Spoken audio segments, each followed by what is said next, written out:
बहुत साल पहले हिम्मत नाम के नगर में दो पक्के दोस्त धर्म बुद्ध और पाप बुद्ध रहा करता था। एक दिन पाप बुद्धि ने के मन में ख्याल आया कि क्यों ना दूसरे नगर जाकर कुछ पैसा कमाया जाए।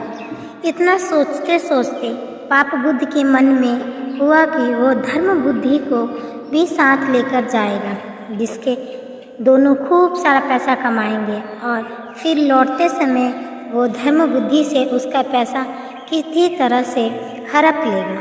अपनी चाल को पूरा करने के लिए उसने धर्म बुद्धि को दूसरे शहर जाने के लिए बना लिया।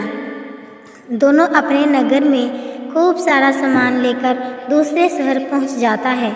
कुछ महीने तक वहीं रहकर धर्म बुद्धि और पाप बुद्धि ने सामान को काफ़ी अच्छी कीमत से बेचा।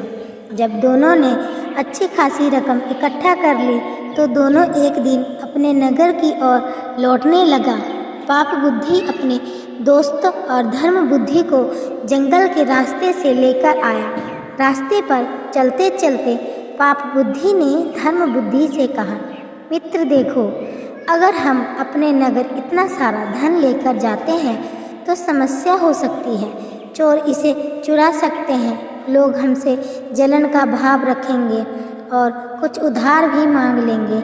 ऐसे में बेहतर होगा कि हम आधा धन इसी जंगल में छिपा देते हैं। धर्म बुद्धि ने पाप बुद्धि की बातों पर यकीन करके धन को छुपाने के लिए हाँ कर दी। पाप बुद्धि ने गड्ढा खोदकर धन को जंगल में ही पेड़ के पास छिपा देता है। फिर कुछ दिनों बाद बिना अपने दोस्तों को बताए पाप बुद्धि मौका देखकर अकेले सारा धन जंगल से लेकर आ जाता है।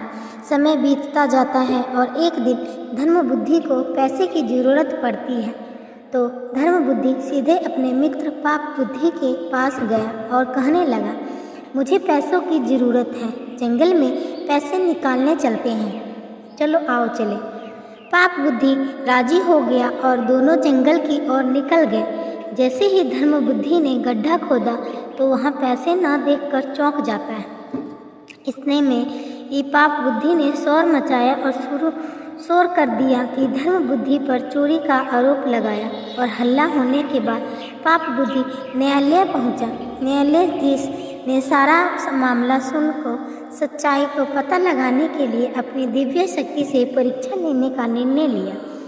इसके बाद न्यायाधीश ने दोनों को आग में हाथ डालने का आदेश देता है। चतुर पाप बुद्धि ने कहा, अग्नि में हाथ डालने की जरूरत कोई नहीं है, खुद वन मेरी सच्चाई गवाही देगी। न्यायाधीश ने उसके बात मान लेती है। धूर्त पाप बुद्धि पास के ही एक सूखे पेड़ में छिप गया। जैसे ही न्यायाधीश ने वन देवता से पूछा कि आखिर धन की चोरी किसने की तो जंगल से आवाज़ आती है, धर्म बुद्धि ने चोरी की है। इतना सुनते ही धर्म बुद्धि ने जिस पेड़ की तरफ से आवाज़ आई उसी पेड़ को आग के हवाले कर दिया। आग लगते ही पेड़ से चिल्लाते हुए पाप बुद्धि बाहर निकला और झुलसती हालत में सारा सच बयां कर दिया। सच्चाई का पता चलते ही न्यायाधीश ने पाप बुद्धि को फांसी की सज़ा दी और धर्म बुद्धि को उसके पैसे दिलवा दिए।